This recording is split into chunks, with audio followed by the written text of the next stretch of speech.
Here you go, John. Here's your lunch for today. Thanks, Emily. I'm a lucky guy. I'm married to a beautiful woman who's perfect at housework. My name is John. I work as an office clerk at the city hall. I've just recently married Emily, and we're still newlyweds. Emily is known as a beauty even within the city hall. Older men come by just to see her, even when they have no business there. Honestly, it must be a hassle to deal with them, but Emily never shows any sign of it to others.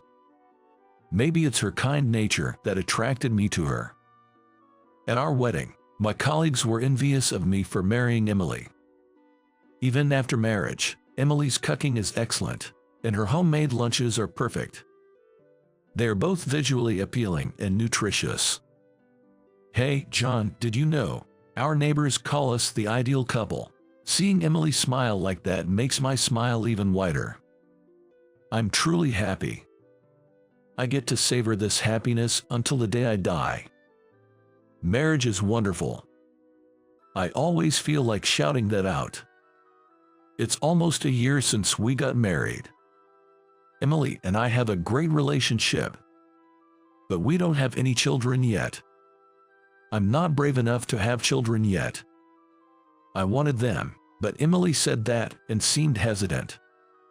That's right. Pregnancy and childbirth are tough on a woman. I shouldn't force it on her. There's no need to rush anything. I told Emily that. I was busy with work and wanted more time with Emily. Since we hadn't been able to travel much since our marriage, I was trying hard to make time for a trip. You don't have to overdo it for me. Let's go when we have the time. Besides, I'm happy just living with you, John. Emily said that with a smile. She's such a kind wife. Even though she's a full-time homemaker, she always wears makeup, smells of nice perfume, and is as beautiful as when we were dating. So, to make her a bit happier, I was preparing a surprise overseas trip for our first anniversary. Imagining a delighted Emily, I was excited. Then, one day, I had to work late. Exhausted, I returned home. But when I got home, Emily wasn't there. Where's Emily? Something felt off in the house. It seemed unusually spacious. On closer inspection, some furniture and belongings were missing. After a while, I realized they were all Emily's things.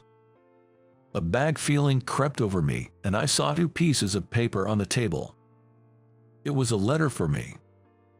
My hands trembling, I read the letter.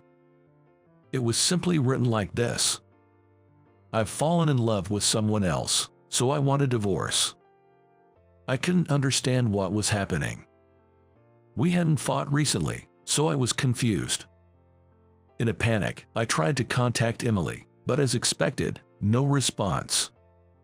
She wouldn't even answer the phone. I was at a loss about what to do. The day after my wife left, I somehow mustered the energy to go to work. At the office from morning, my face must have looked deathly, because Tom, who's my age, expressed concern and spoke to me. During the break, I told Tom about Emily. Emily, that's unbelievable. Tom had transferred almost at the same time Emily quit for our marriage, so they only knew each other for about 2 weeks, but he was familiar with Emily and her personality. So, he looked incredulous. Could it be an affair or something? When Tom suggested that, I felt a chill run through me. Seeing me more depressed, Tom advised that if it was an affair, it's better to get alimony and divorce. But I didn't want to believe Emily had an affair. It's impossible. Emily, who always talked to me with a smile, just couldn't. I couldn't accept that our happy marriage was over. I don't want to divorce Emily. Ashamed, I started to sob.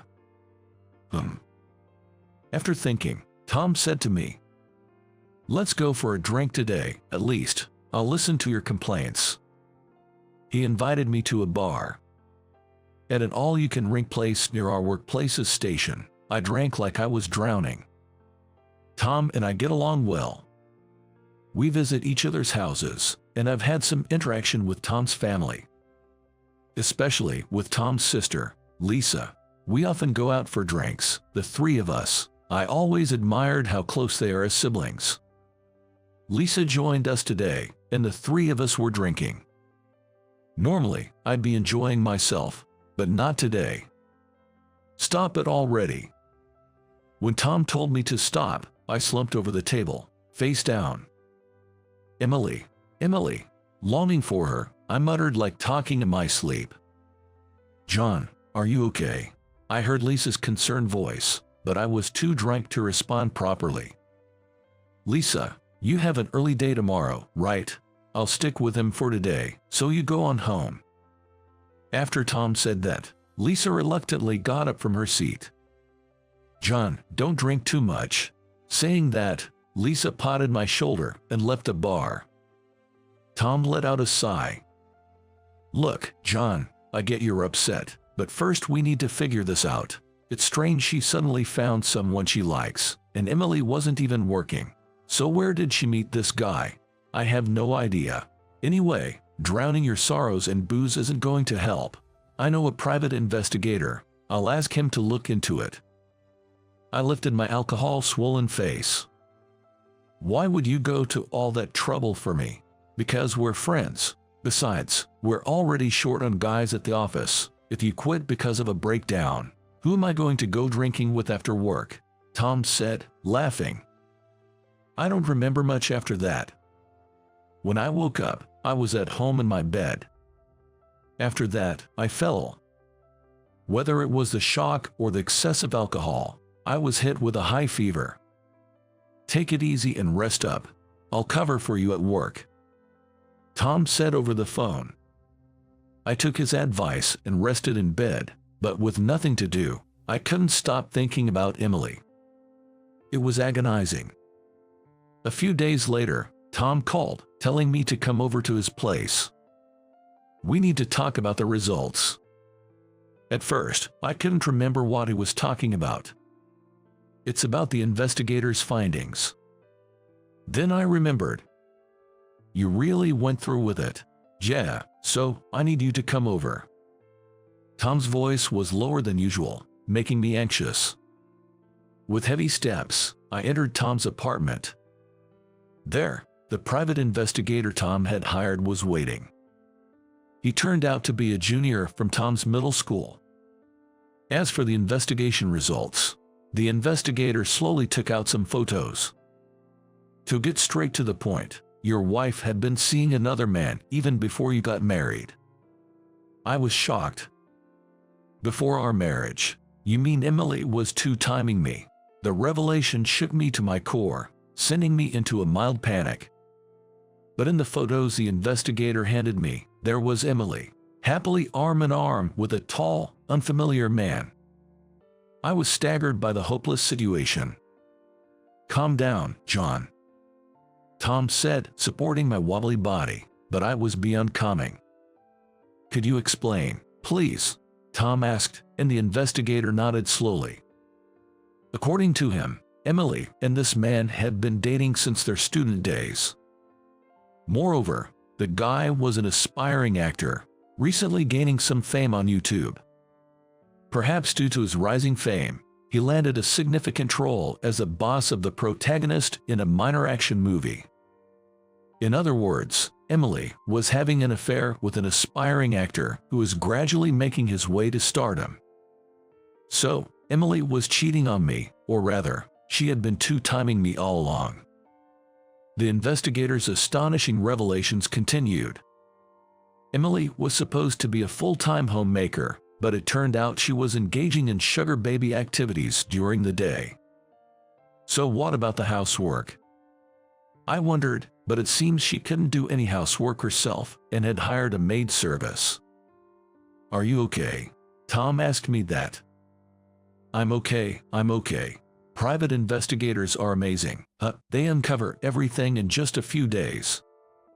I tried to laugh it off, but all I felt was emptiness. Mr. Investigator. Yes, what is it? Why did Emily marry someone like me? If she liked that actor so much, why did she marry me? That was my only question. I can only speculate about her motives, but would you like me to share my thoughts? The investigator pressed for my confirmation. I nodded, asking him to tell me. Then I came to know another side of Emily. She was involved in sugar baby activities, and it turned out she was quite the playgirl, having several men besides that actor. The investigator speculated that Emily wanted a convenient husband who would ensure her food, clothing, and shelter, so she could continue her playful lifestyle. And now, with the actor on the brink of breaking into stardom, she quickly switched from me to him. She was like a parasite. I felt the image of Emily crumbling inside me. I also felt angry at myself for not realizing it, despite being together for so long. Looking back, Emily had gently refused to have children, and she didn't seem eager to travel with me.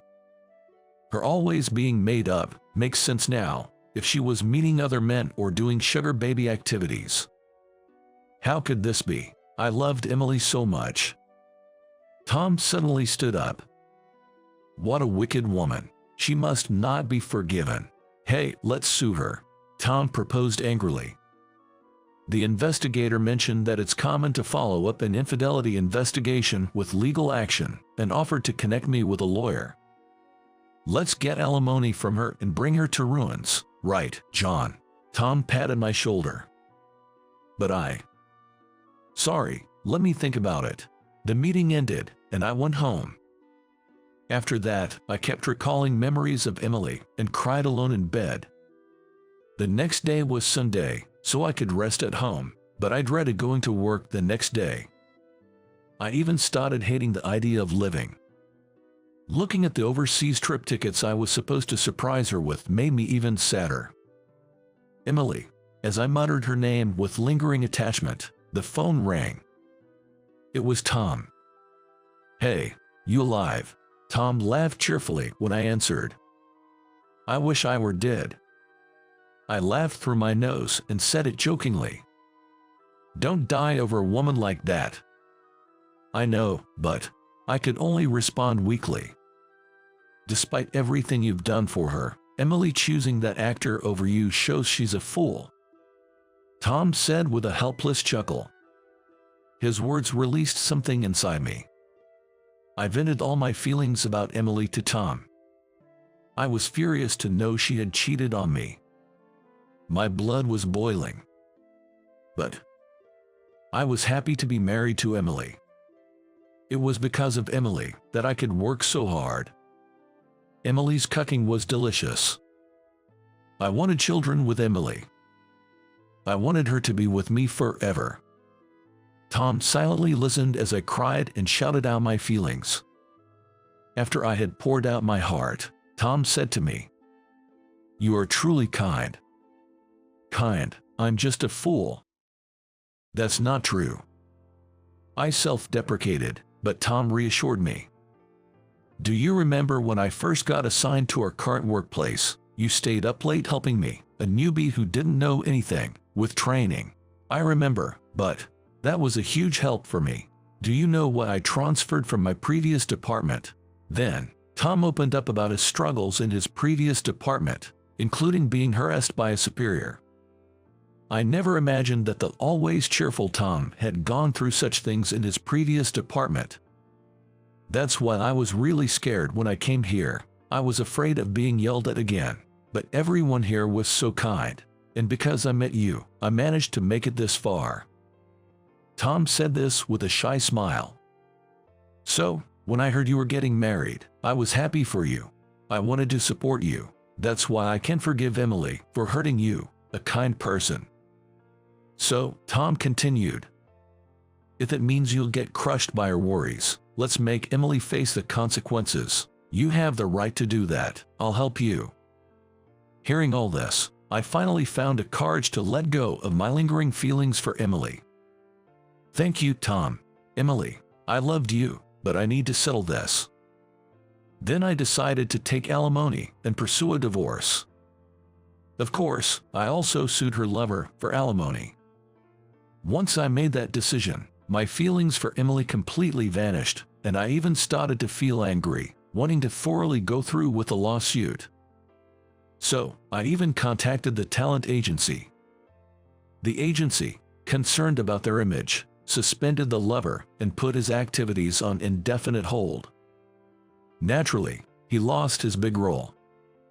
On YouTube, his account disappeared one day without an apology video. As I was thinking serves him right, I got a call from a certain person. Yes, it was Emily. Hearing her voice after such a long time was shocking. The calm demeanor she showed me was gone, replaced by a torrent of slander and insults. However, I stood firm. If she had more complaints, I told her we could settle it in court, and Emily hung up the phone bitterly. This was truly the end. I felt completely resolved and grateful to my supportive friend. Months passed since that day.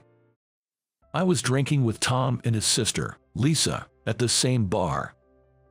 Somehow, I felt happiest when I was with these two. Suddenly, I took out the overseas trip tickets from my bag. These were originally for my ex-wife, but I want you two to have them. I handed a pair of tickets to Tom as a gesture of gratitude. Hey, isn't this a place you'd go with a lover? Tom said, looking troubled. Can I really take this? Lisa asked, surprised and repeatedly questioning. Jer, take it. Go and enjoy yourselves, you two. That's a no from me. Tom said, handing one ticket back to me. And he placed the other one in Lisa's palm. You guys should go, he said with a grin. What? Both Lisa and I said in unison, standing up. No, but, I mean, Lisa would be bothered. Me and her. I stammered, glancing towards Lisa. Lisa, flustered, looked down. Well, if John doesn't mind, I'd like to go, maybe, she said, her face turning bright red. I felt my body heat up too. Oh no, my heart is pounding. At this moment, I was unaware that a new love was beginning to blossom within me.